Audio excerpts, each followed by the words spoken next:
this is where I was.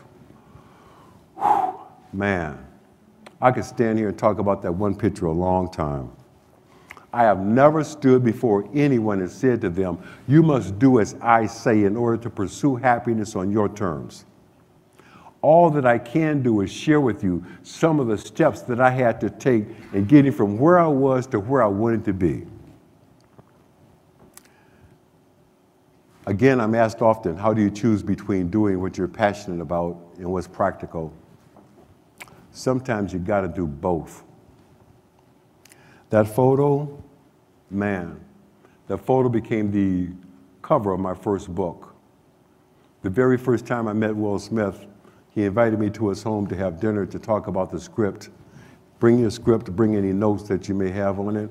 I brought the script, I brought the notes, but more importantly, I brought a copy of this picture.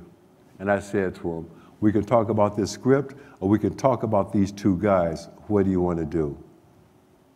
You know what he chose. That photo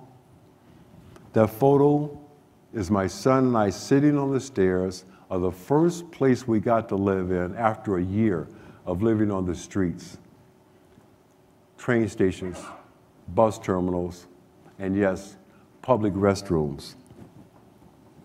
Our new home happened to be 2 blocks away from that train station you saw depicted in the film. The last train station we ever had to sleep in. I share with you, Will, and I'll share with you. Some of the hardest questions that I ever had to answer were the questions that I asked myself every day in that bathroom. I had to wash myself up, wash my son up in the face bowl. There was a highly polished piece of sheet metal that served as a mirror.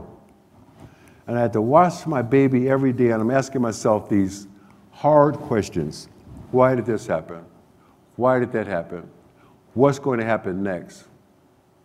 But the most brutal question that I had to ask myself every day was, how did I get here?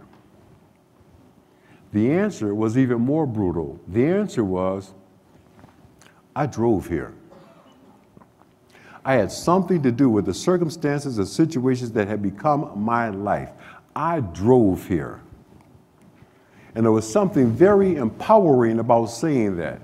Something very liberating about saying, I drove here, because the other side of it is, whoa, well, if I drove here, then I can drive out of here. You can't change something until you own it. I drove here.